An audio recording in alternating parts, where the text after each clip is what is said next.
realidad que vive Venezuela, ¿no? Un país amado por los argentinos, un país realmente que queremos, con tantos venezolanos y venezolanas que tenemos aquí en nuestra patria. Y yo disfruto de la amistad de venezolanas como Nessie, eh, que me comunicó justamente con quien vamos a hablar ahora y que ya tuvimos una charla hace unos días. Posterior a la charla que tuve con ella, me llamó otra de mis amigas, Ninoska, que me decía que estaba hablando con la persona correcta. Y después de la nota que hicimos, que está en nuestro portal www.claroproducciones.com.ar, eh, nos dimos cuenta que realmente estamos hablando con la persona correcta. Está todo dispuesto ya. Estamos todos listos. Estamos Así todos es. listos, ¿no? Sí, sí. Bueno, entonces vamos a ponerla también a ella en imagen y vamos a agradecerles primero a Loli González León, psicóloga ella de profesión, que ya está en pantalla también con su foto y esa sonrisa Divina. tremenda, tremenda, tremenda. Con mucho cariño, Loli, desde Argentina, desde nuestro Santo Tomé querido, desde nuestro Santa Fe capital, te saludamos con un cariño enorme. Hola, buenos días. ¿Cómo estás? ¿Vos me escuchás bien? Sí, hay algún retorno, pero te escucho bien. Escuchaba perfecto tu introducción y Bien. sobre todo nuestra alma llanera. Quise buscar un tema musical que identifique, creo que estamos hablando de una canción tradicional realmente Icónica. del folclore, ¿no? Es icónica, es nuestro segundo himno nacional, le llamamos. Sí, sí, sí.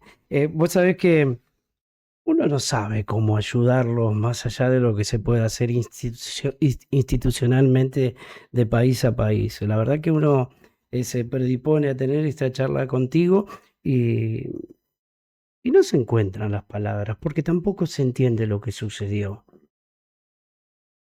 Sí, todavía ya estamos a 9 días, a ver, a 10. Estoy perdiendo un poco la noción, pero creo que hoy es el día 10 de la tragedia Sí. de este doble terremoto. Uh-huh. Así pues que todavía creo que se imposibilita mucho reorganizar y armar psíquicamente lo que está pasando, porque ok, hubo un sismo, pero ¿cómo organizas lo que está sucediendo ahora?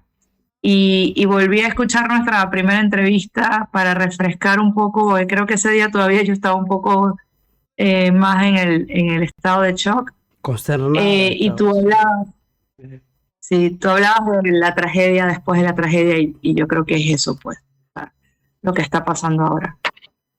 Para ir ordenando la charla, bueno, han ascendido la cantidad de muertos. Yo no quiero dar un número como lo hice la otra vez porque estaríamos cerrándole muy lejos. Prefiero que en algún momento se pueda dar un número definitivo porque los números oficiales no son los que todos, no solamente nosotros, gente común, sino que las instituciones mundiales que entienden sobre el tema de estas tragedias ya anuncian que serán muy, pero muy superiores. Pero la cantidad de muertos es impresionante, cantidad de heridos, cantidad de desaparecidos y cantidad de personas que quedaron sin un lugar donde habitar, que han perdido todo. Este combo de datos que yo te estoy dando contribuye a esta tragedia que vino después de la tragedia de los dos terremotos, ¿no es así? Correcto, correcto. Yo te decía, cuando hablábamos la primera vez, que además tenemos un factor importante a considerar para estimar las víctimas, y es que el estado de La Guaira y específicamente la zona de la tragedia es una zona por excelencia turística y sobre todo de los habitantes de la ciudad de Caracas, que solíamos ir en cualquier momento porque es una playa, una zona costera hermosísima, con playas bellísimas. No son las mejores que tenemos en Venezuela, y vaya que tenemos playas muy hermosas, pero son playas muy lindas, algunas para surfear, otras para ir con los niños. Entonces es una zona por excelencia turística, y esto hacía que cualquier fin de semana o día festivo, día feriado nacional, pudiese haber más personas de lo común que no son habitantes, no hacen vida en La Guaira. Entonces, esta estimación creo que es más compleja. Yo te puse el ejemplo de mis vecinos que tienen un apartamento allá desde hace 60 años, 2 generaciones, y ellos no viven allí, pero eran 5 personas que iban a ir y no bajaron porque amaneció lloviendo en la capital. Entonces, ellos están vivos de milagro, sí, y decidieron no bajar. Pero sí, así como ese ejemplo, muchísimos. Entonces, estimar estos números de personas que fueron al litoral venezolano, a la playa, porque era un día festivo, pues desborda los números oficiales de habitantes. Loli, porque te doy un dime. dato a ver si sirve justo para este tramo de la charla. Se informan de 12.800 ciudadanos que se han quedado sin vivienda y cerca de 15.000 personas duermen en carpas improvisadas en calles y parques, también en estadios. Es una realidad concreta, se puede palpar, esto lo puedes ver, ¿no? Creo que son muchas más. Ahí está. Sí. Hay un número que está dando Naciones Unidas.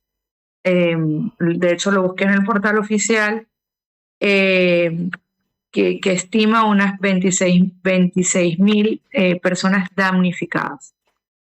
La estimación creo que es sencilla. O sea, ahí tenemos un centro que estamos apoyando y podemos hacer la estimación en calculadora acá mismo. Este centro son 8 torres, ¿sí? 8 torres de edificios de 20 pisos cada torre, 12 apartamentos por piso. Esto es una sola área que se llama Ciudad Caribe.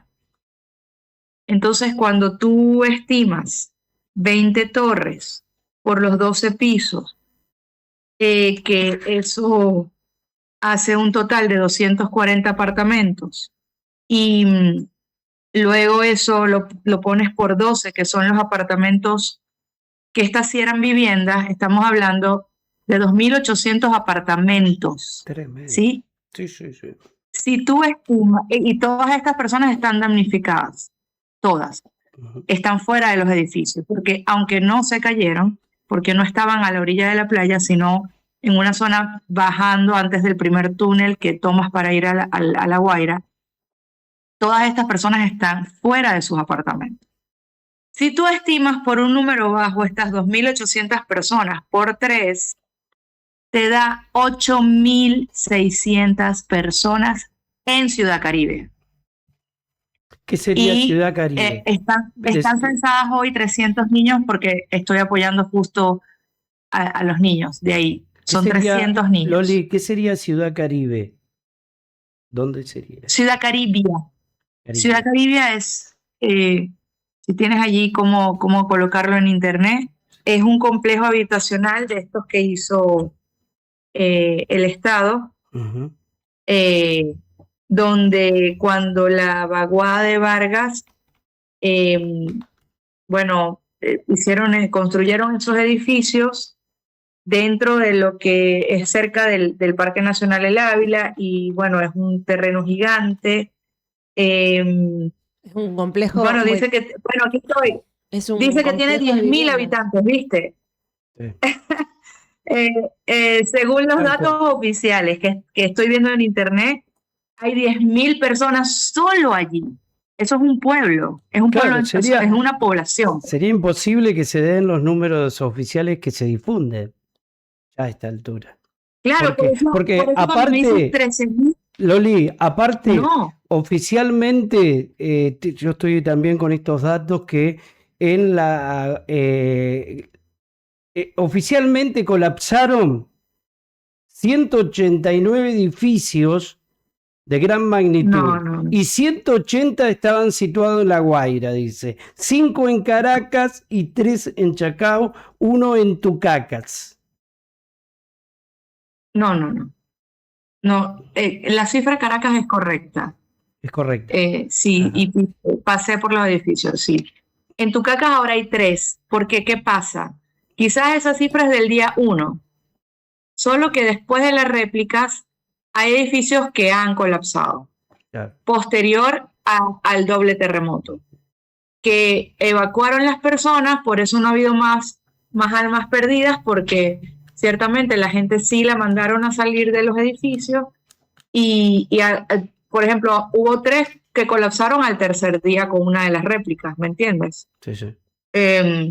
O sea, no es lo mismo el daño el día de que yo ahora tengo vecinos que no pueden cerrar sus puertas después de la réplica. ¿Y en Caracas estamos Porque hablando de 5 edificios que colapsaron o vos crees que más?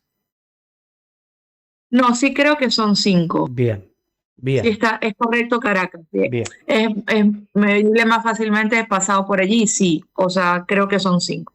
Bien. En Tucacas creo que ahora hay más, creo que fueron 2 o 3. Y en La Es la Guaira, zona de... y en La Guaira estamos hablando de 180, ese dato es el que tenés también vos. No, imposible. No. Que colapsaron, es que no te puedo dar un número, No, pero no, estoy está bien. segura que no funciona. ¿Fueron más Estoy o segura. fueron menos? Mucho más. Mucho Porque en más. principio se hablaba de mucho más. Porque estamos hablando de aproximadamente 1.000 infraestructuras colapsadas, perdón, casi 2.000 infraestructuras afectadas, 2.000 y pico. Ujú. Entonces, bueno, tienes que estimar al menos la mitad. Todos mis compañeros que han estado bajando dicen que o sea, que ya no ves en el horizonte, ya no hay edificios. Qué bárbaro. Y La Guaira era una zona costera con muchísimos edificios. Los que no colapsaron estaban hacia la montaña, que fueron las edificaciones y casas que colapsaron con la vaguada porque el agua bajó por la montaña. Pero esta vez el Ávila sirvió como un muro de contención a la onda sísmica, eso ya lo han explicado. Entonces, las estructuras en la montaña no sintieron el impacto de cuando se abrió la tierra, porque abajo sí se abrió la tierra y fue cuando colapsaron los edificios. Bien. Entonces, yo sí coincidiría con esta estadística que estoy viendo acá de un dato de Naciones Unidas de al menos 2.000 edificios. Al menos. Estamos hablando de torres y edificios de menos pisos también. Correcto, sí. Edificaciones, pues. Sí, torres grandes y pequeñas y casas, bueno, creo que hay que meter todo, ¿no? Lo que colapsó. Sí, ahí es importante esa diferenciación. Bien, esto es un paneo, Virginia, más o menos de los datos que manejamos hoy, pero también Loli, en la nota anterior, nos hablaba de la falta de asistencia en los días posteriores a estos dos movimientos telúricos del Estado. Esto se sigue notando, Loli, esto ya se empieza a hablar más después de esta conmoción, ya se empieza a hablar más entre los venezolanos.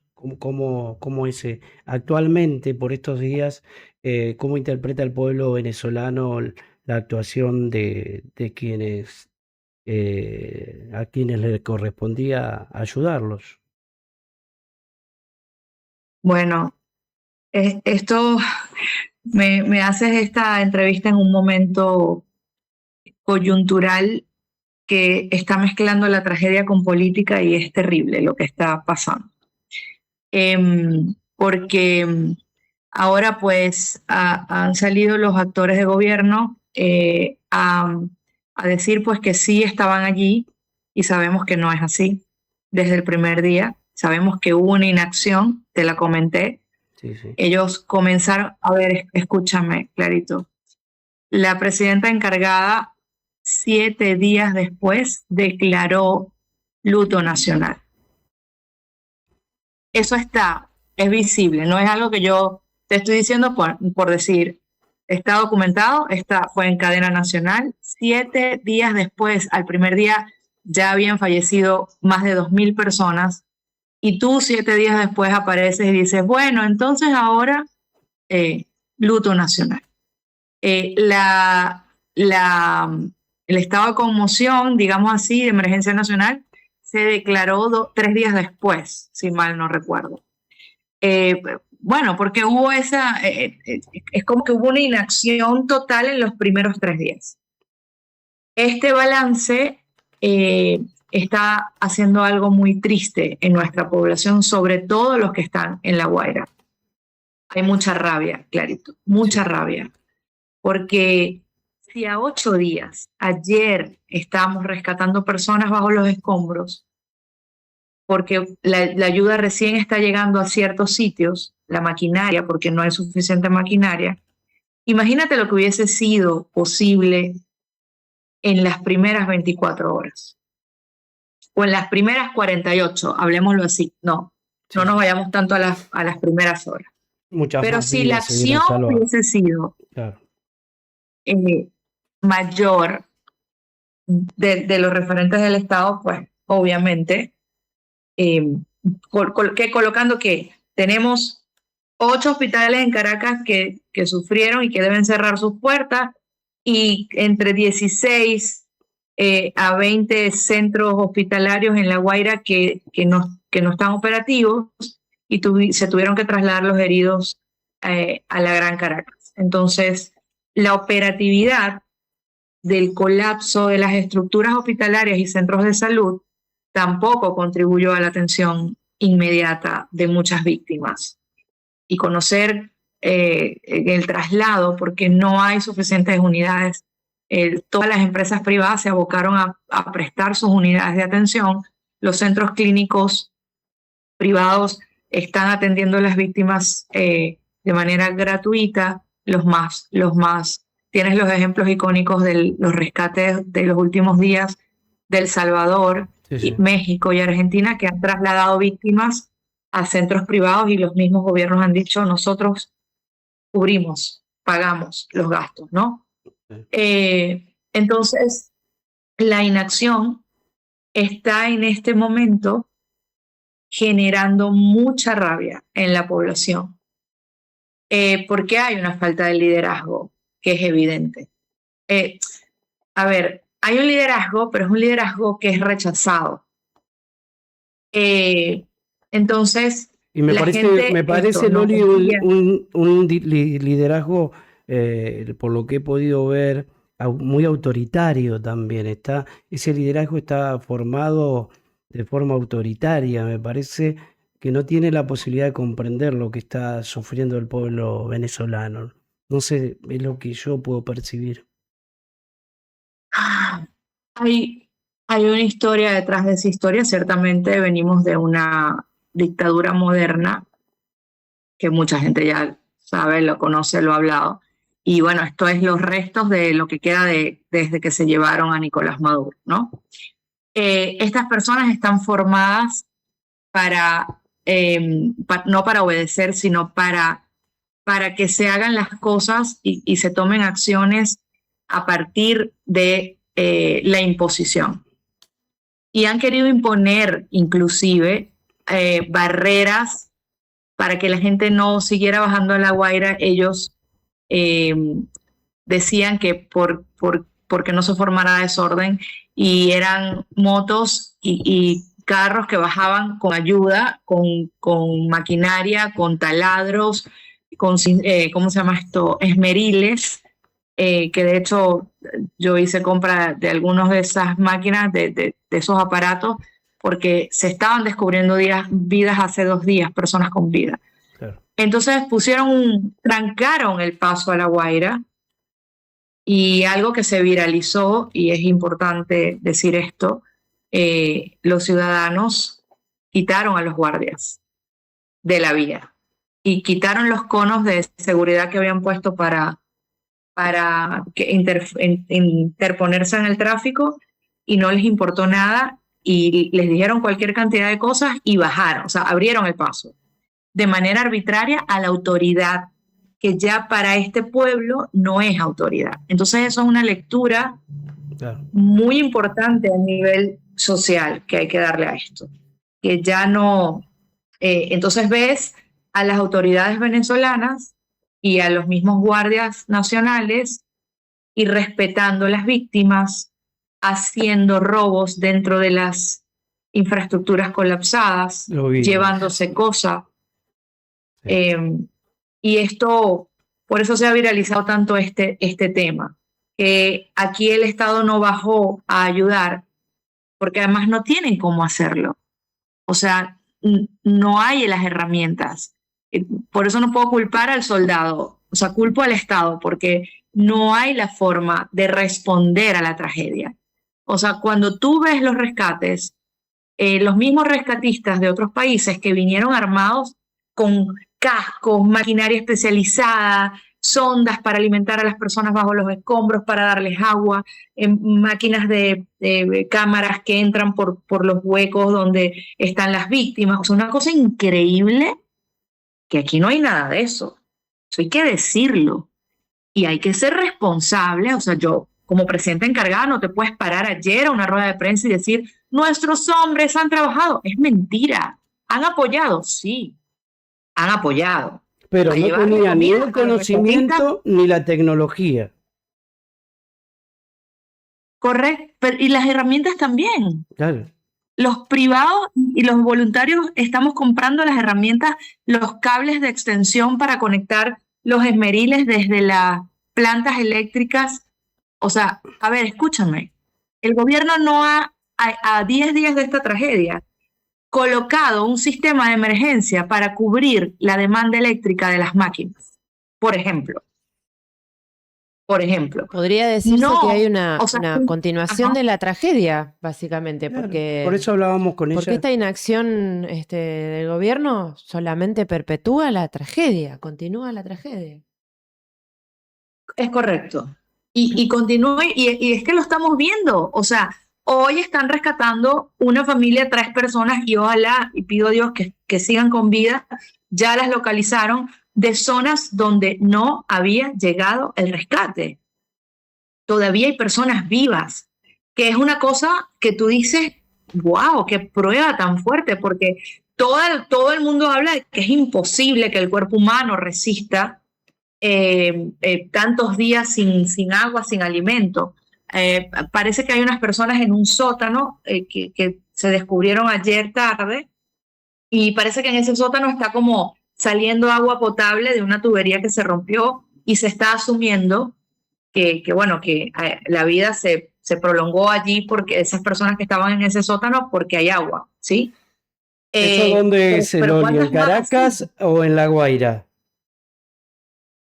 ¿Perdón? ¿Dónde se localizaría esa familia? ¿En Caracas? La Guaira. En La Guaira. Sí, debo decirte como dato importante que ya en Caracas no hay labores de búsqueda, ¿sí? Ya en Caracas los fallecidos ya, o sea, los edificios ya se dieron por, digamos, ponen esa seña que ya no hay sobrevivientes. Y bueno, ahora viene esa segunda fase que todavía no ha iniciado, que es la remoción de escombros para sacar algunos cuerpos y esto, pero eso ya no es la emergencia. La emergencia sigue siendo en los edificios donde se detecta vida. ¿Me explico? Entonces, las 5 estructuras colapsadas en Caracas pues ya se determinó las personas que sobrevivieron y las que no. Ahora bien, en Caracas hay una situación distinta a La Guaira. Te hablo de Caracas porque es más corto lo que te voy a decir. En Caracas colapsaron, registraron víctimas y fallecidos, heridos. Se atendieron. Luego, hay muchas estructuras que no colapsaron, es decir, no se derrumbaron, pero no pueden las personas volver a sus casas. Claro, ¿Sí? claro. Por diferentes cosas. Porque las estructuras a nivel de, digamos, de columnas, digamos, hay fallas estructurales importantes en los edificios que no te van a permitir volver, no está habitable. Hay otras razones, roturas de tuberías de gas, por ejemplo. Entonces, la gente del gobierno, PDVSA Gas, ha hecho ciertas inspecciones, tuvieron que cerrar las llaves principales del gas en una zona completa, y que se llama San Bernardino, que es muy pegado a la montaña del Ávila, donde hubo colapso de varios edificios, esa zona, que es muy cerca de donde yo estuve cuando me tomó por sorpresa el terremoto.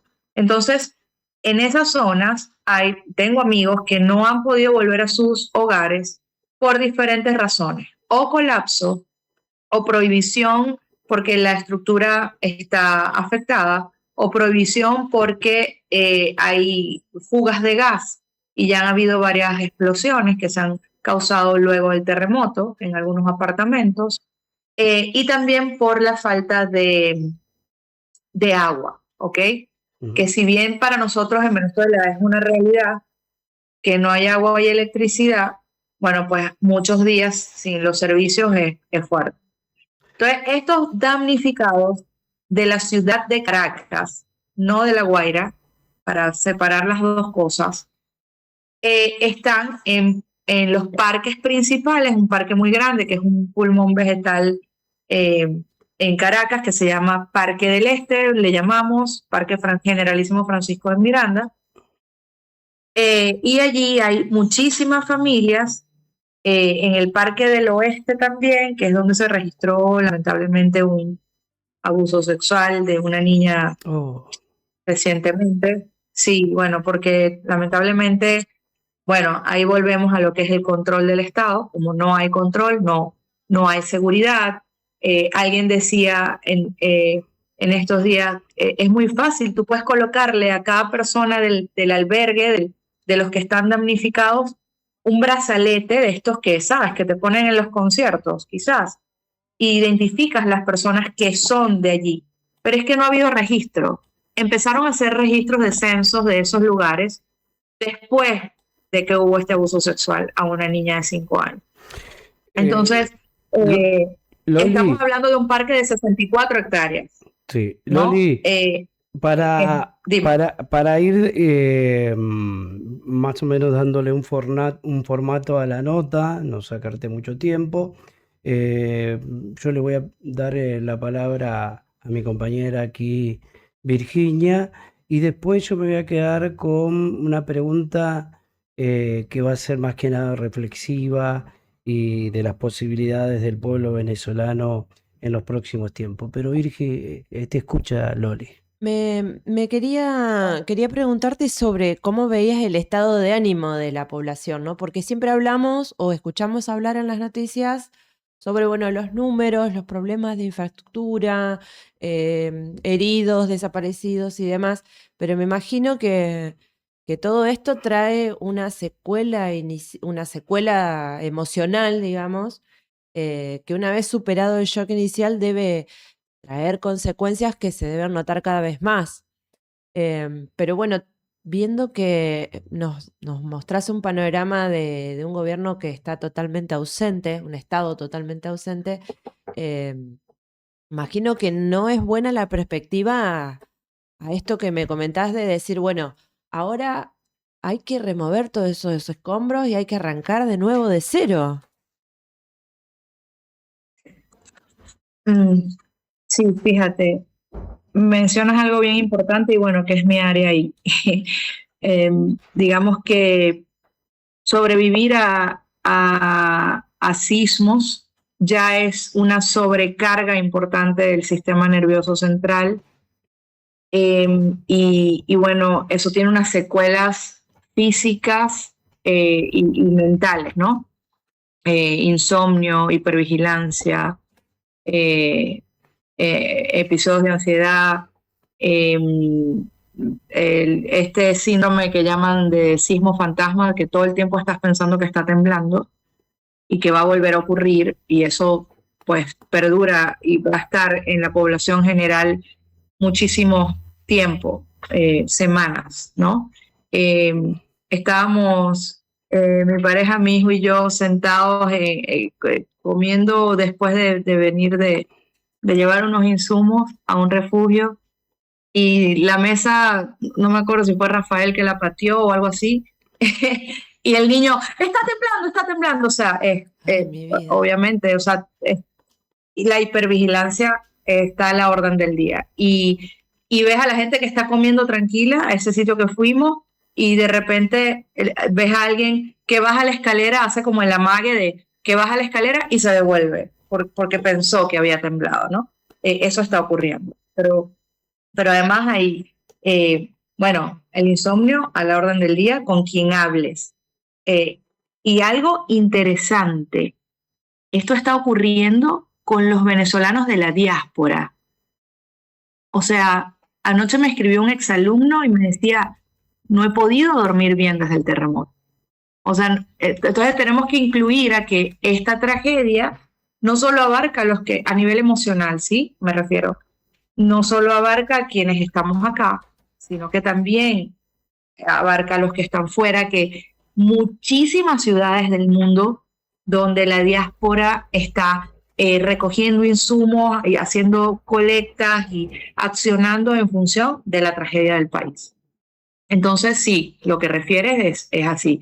Ahí todo el mundo te habla de sus palpitaciones, de tensión muscular, de dolores de cabeza. Ah, ¿sabes qué? Muchísimo mareos y náuseas todos estos días en muchísimas personas. Pensaba en Y eso una tristeza. justamente, esto de que siempre pensamos en la ayuda desde lo material, desde bueno, los servicios, el agua, la electricidad, la comida, pero el impacto emocional es algo que va a perdurar mucho más tiempo en la población. Pues sí, cuando me decías cómo ves la población, hay una tristeza profunda. Eso es lo que puedo decirte. Hay una profunda tristeza y se siente, es como que, viste cuando vas a un sepelio o un velorio de alguien, ¿no? Bueno, tú vas y entras a ese lugar y hay mucha tristeza porque Sí, hay sí, alguien sí. que falleció. Bueno, eso tienes que potenciarlo a que eso se está viviendo en todos los lugares donde vas, en las calles, en los automercados. Nadie se atreve a poner música. Sabes que a veces todo es como un silencio absurdo, raro. Ensombrecidos. Bueno, sí, pues hay un daño emocional importante. Y quiero hablarte del daño emocional, de lo que transcurre, porque a veces la gente cree no, que primeros auxilios psicológicos, de hecho yo colaboro con Psicólogos Sin Fronteras, que somos los mismos de Médicos Sin Fronteras, y lo único que tú puedes dar es contención emocional de unos primeros auxilios psicológicos, pero no puedes entablar un proceso terapéutico postraumático, no se puede, porque todo el mundo está accionando hacia la búsqueda de recursos, la ropa que me tengo que poner, dónde me van a dar la comida, porque no tienes dónde cocinar, no tienes dónde lavar la ropa, perdiste tu casa, o sea, tu lugar seguro. A nivel psíquico, tu casa es tu lugar seguro, es el lugar de encuentro, es tu lugar de protección. Cuando tú pierdes tu hogar, tu hogar no, porque el hogar es donde vayas, pero la casa, la estructura, entras en una conmoción que puede durar muchos meses. Loli, Y obviamente van a hacer falta muchos procesos terapéuticos. Yo personalmente, como reflexión final, creo que vamos a presenciar en lo inmediato un pueblo totalmente vulnerable en lo político, en lo económico, en lo humano, que ya venía sufriendo el impacto político de un éxodo de casi 8 millones de venezolanos, y que esto y todos estos elementos y estos condimentos que van a quedar de esta tremenda tragedia, eh, puede impactar en más éxodo venezolano. ¿Vos lo ves así? ¿Vos crees que hay venezolanos que muchos más que van a querer dejar su tierra? Mira, qué pregunta tan interesante, porque estábamos antes del terremoto en un momento donde mucha gente de la diáspora comenzó a regresar después de los eventos del 3 de enero.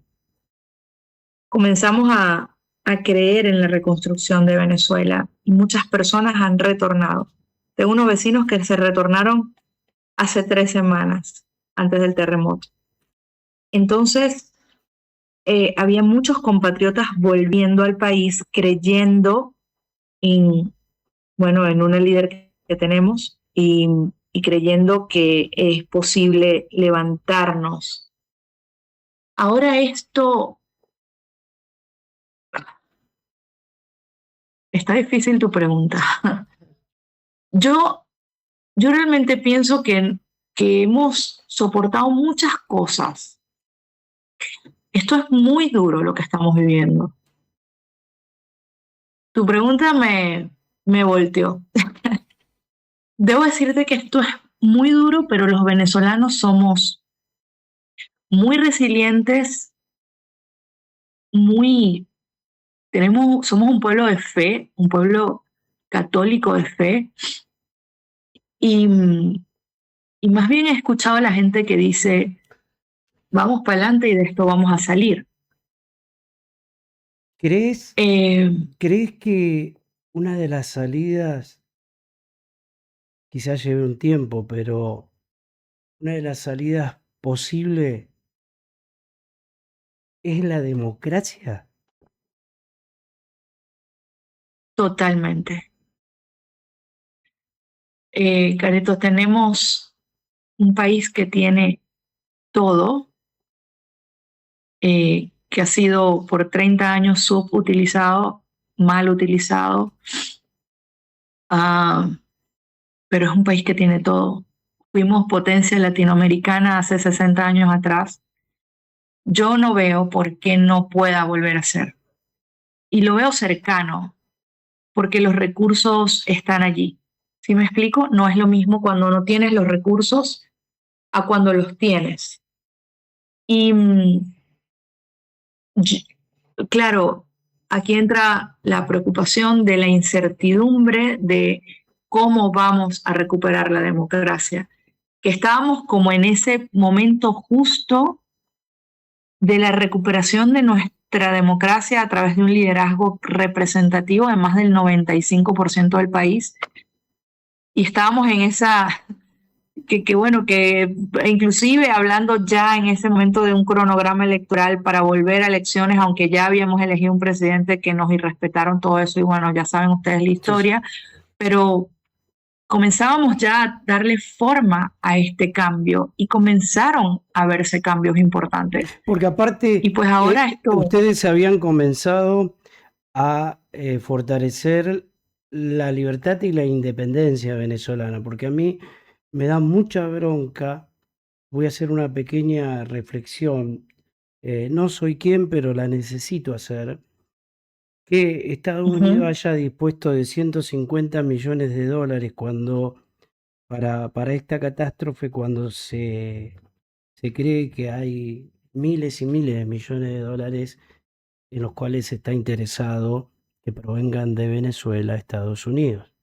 Entonces, más que nunca, Correcto, necesita el pueblo venezolano democratizarse. Si hay que renovar esa elección, deberá hacerlo para recuperar su identidad, su independencia, y que no naciones extranjeras o políticas foráneas digiten el destino de un pueblo tan valeroso, tan creyente y como vos dijiste, que marcara tanto la independencia latinoamericana. Correcto. Sí pienso que estamos en un momento sociopolítico bien difícil. Hemos estado en muchos, pero este es muy delicado por la intervención que hay de los Estados Unidos en nuestro país en este momento. Bueno, que sí tenemos mucho que agradecer, debo decirlo. Se llevaron a Nicolás Maduro, que ha sido un dictador terrible. Pero bueno, es como que te llevaste a la mamá y dejaste el resto de la familia, ¿no? Sí, Qué entonces, buena pero este ha metáfora. sido, y debo decirlo con toda responsabilidad, conveniente para los Estados Unidos. Y ayer escuchaba a alguien que decía, ¿cuándo nos van a permitir decidir? O sea, el pueblo venezolano necesita que se respete lo que se ha decidido y que podamos seguir en democracia. Una vez que eso ocurra, créeme que nos vamos a levantar.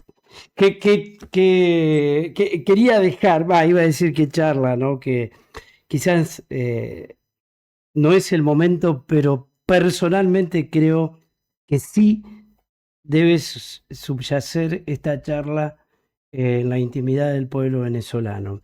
Porque aparte, el pueblo venezolano, y creo que están las puertas abiertas para que reciba gran ayuda internacional, pero la debe recibir el pueblo venezolano y debe decidir su destino y su renacimiento después de esta catástrofe del espíritu, los mismos venezolanos, no que alguien la digite o que políticas internacionales que tratan de expandirse sean los que digiten el renacimiento del pueblo venezolano. Así que esta discusión que nosotros sintéticamente y con nosotros desde Argentina con una visión muy limitada, pero vos con todo el análisis que haces de tu tierra, estando en el epicentro de Venezuela de este tiempo, es la discusión que debe existir, al menos de aquellos que se comprometen como un sistema que es la democracia. Loli, yo no tengo más que agradecimientos, tanto Virginia como yo y la gente que te lee y te escucha posterior, pues nosotros después esta nota la publicamos en nuestro portal. No tengo más que agradecimiento y sabes qué, y lo he notado también en las entrevistas que diferentes medios le hacen a los habitantes, hombres y mujeres de Venezuela, la madurez que tienen en la respuesta. Es asombroso el manejo de nuestro idioma y de la madurez que tienen en la respuesta. Dijiste algo muy importante hace un minuto nada más, la fe, cómo manejan en torno a la necesidad de sobrevivir la fe. Entonces todos esos elementos se reunieron en vos y a nosotros que humildemente desarrollamos la tarea de comunicar. Realmente nos ha sido muy pero muy útil estas dos intervenciones que no serán las últimas que has tenido aquí en nuestro multimedio. Así que es un agradecimiento enorme. Vos viste, Virginia, que es apasionante escucharla. Sí, tal cual. Te disparan más preguntas, pero Cada bueno, vez este más, es el sí. tiempo que tenemos. Para larga la charla. Bueno, mira, yo quiero agradecerle a ustedes y bueno, a través de ustedes al pueblo de la Argentina siempre estaremos muy agradecidos por lo que Argentina no solamente está haciendo en este momento, que es tener acá apoyo humanitario y rescatistas, ¿no? Ver la bandera argentina a mí me conecta con familia y creo que a muchos de nosotros también, porque muchos de nosotros estamos allá en la Argentina, muchos de nuestros familiares. Y Argentina ha sido un país que bueno, así como yo tuve un novio uruguayo también y uno argentino y era muy amigo de una familia argentina y realmente el sur siempre ha estado conectado con nosotros de una manera increíble. Mi comida favorita es la empanada argentina porque teníamos un lugar donde ir a comerla en mi ciudad, es muy rico. Y acá vino mucha gente de la Argentina, del Uruguay, de Chile en sus debidos momentos. Y hemos estado abrazados a ustedes muchos años y ahora ustedes desde la diáspora ofrecieron un espacio de respeto, ¿no?, a la diáspora venezolana que en algunos otros países, bueno, no se dio tan así, pero a los argentinos les debemos muchísimo, ¿no? Y cuando tengo primos y amigos que me dicen que cuando Venezuela esté ya lista, quieren retornar, dicen, lo único que nos mueve es que la Argentina es nuestro segundo país. Y cuando una persona te dice que ha abrazado a Argentina como su segunda nación, wow, eso. Y entonces, lo que está pasando ahora es que ustedes nos están abrazando a nosotros a través de su representación de gobierno acá en la tragedia por los 2 terremotos. Y bueno, ha sido glorioso verlos en acción. Y bueno, esa gente que está ahí los representa a todos y a cada uno. Así que muchísimas gracias, muchísimas gracias. Ojalá que también los venezolanos que se encuentran dispersos, diseminados por el mundo, vean la seriedad política con el que el pueblo venezolano, su pueblo, va a intentar levantarse y pronto regresen a poner el hombro junto a los que están allí viviendo estos tiempos tan difíciles. Te mandamos un beso. Amén. Un abrazo muy grande para vos y para toda tu familia. Virginia, un gusto. Que estés muy bien. Qué lindo. Gracias, Loli. Otra charla hermosísima con esta profesional. Qué lindo. Un besote. Psicóloga ella, Loli González León, en directo desde Venezuela. Y la dejo, mirá, Loli, no te vayas todavía. Mirá con lo que te despido. Escuchá. A ver. ¡Chao, Loli! ¡Te queremos! ¡Chao! Los queremos. Gracias. Yo nací en esta ribera del Arauca vibrador. Soy hermano de la espuma, de las garzas, de las rosas. Soy hermano de la espuma.